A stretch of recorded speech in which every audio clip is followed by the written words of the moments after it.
seems to have decided to play its final card by deploying troops directly in Ukraine. A voluntary coalition of about 10 countries, led by the three powers Britain, France, and Germany, is preparing a bold move that perhaps no one would have dared to think of a few months ago. This time, without waiting for Washington's approval, Europe has decided to play the life and death game on its own. Why have they chosen this moment to plunge into danger? And is this a masterstroke or a self-destructive act?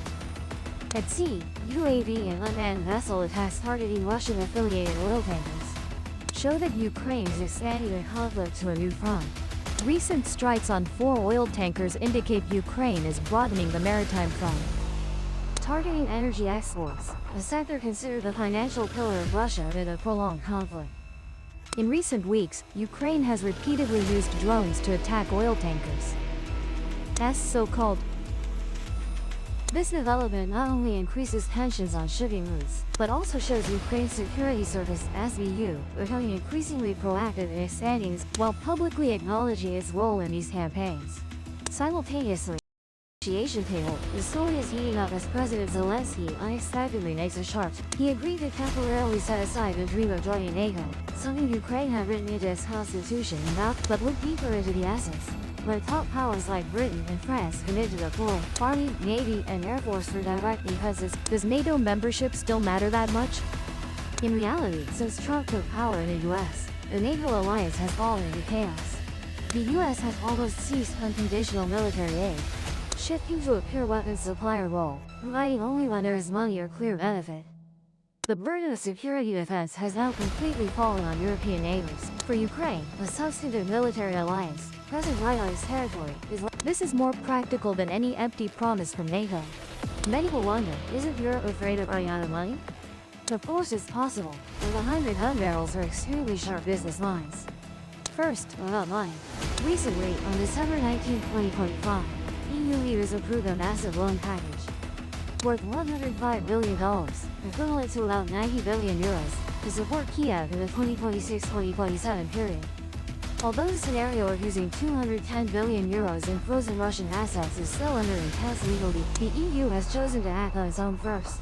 So where will this huge sum of money go? It will flow back to the defense industrial and construction corporations of Britain, France. Ukraine at this moment resembles the largest reconstruction site in modern history. Whoever controls underground protection will secure lucrative contracts. Money circulates from European banks to Ukraine to pay salaries and buy equipment, only to end up in the pockets of corporate bosses in Paris or Berlin.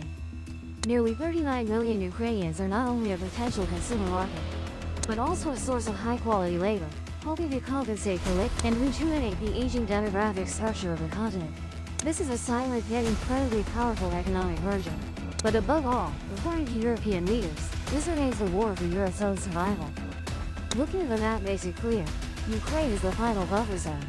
If Ukraine disappears from the political map or becomes part of Russia, the door to Poland and the 3 Baltic states will swing wide open. Military experts have warned that if Russia captures Ukraine, it would take exactly 24 hours to threaten the entire eastern flank of the EU. The presence of EU troops in Ukraine, whether under the guise of volunteers or peacekeepers, this is precisely how they push the risk of conflict away from their own countries. Pouring money and sending troops to Ukraine is still better than having to deploy troops directly at the Polish border to confront the Russian military black hole. Of course, Mr. Putin is not sitting idly by watching. The Kremlin has declared the presence of Western military in Ukraine as a legitimate target. Direct intervention by EU forces means that the dream of an absolute Russian sphere of influence goes up in smoke. The Black Sea Fleet, already having suffered many losses, now faces the risk if Western navies assist Ukraine in controlling strategic shipping lanes in Odessa.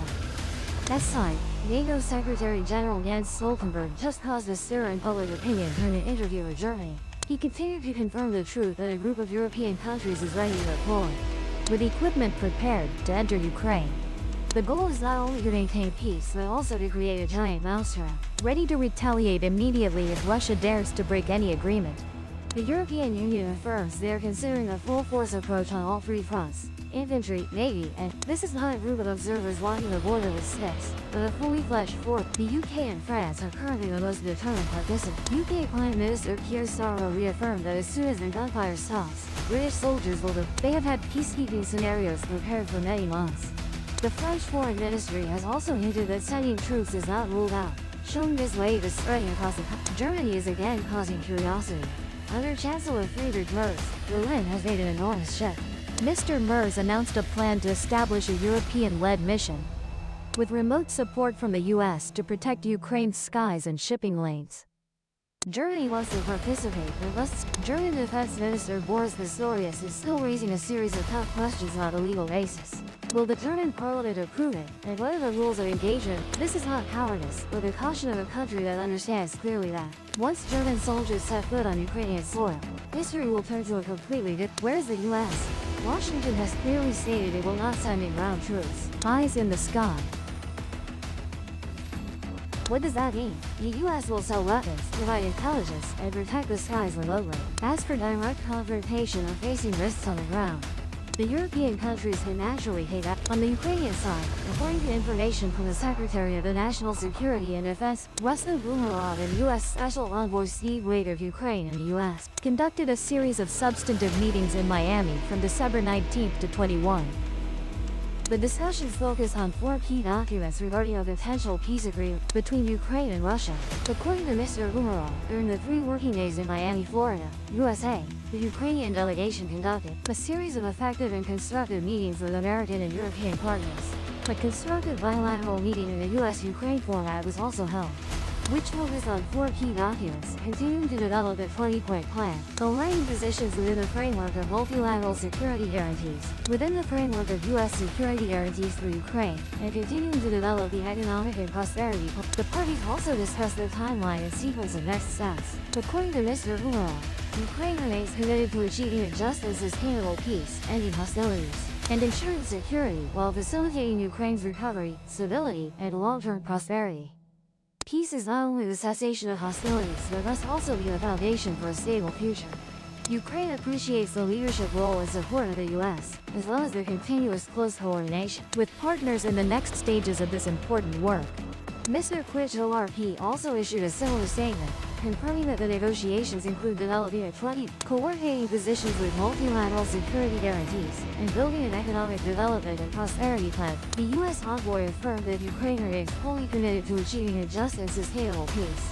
After concluding discussions with the Ukrainian delegation, U.S. officials also negotiated with the Russian delegation in Miami for 3 consecutive days. The head of Russian President Vladimir Putin's office, Mr. Yuri Yusakov, believes that the idea of organizing a trilateral meeting between Ukraine at the National Security Advisor level at the current time is unnecessary. Mr. Yusakov confirmed that there is currently no framework being built for trilateral negotiations between Russia, the U.S., and Ukraine. He also emphasized that the proposals that Kiev and its European partners are seeking to include in a peace plan are considered to hinder the achievement of a lasting peace. Additionally, Mr. Yusakov stated that so far, the Russian side has not received any documents from the U.S. related to peacefully resolving the conflict in Ukraine. Thus, after negotiation efforts, the result remains only a question mark, with no clear prospect for ending the conflict. Like the journey? Subscribe and join the next expedition.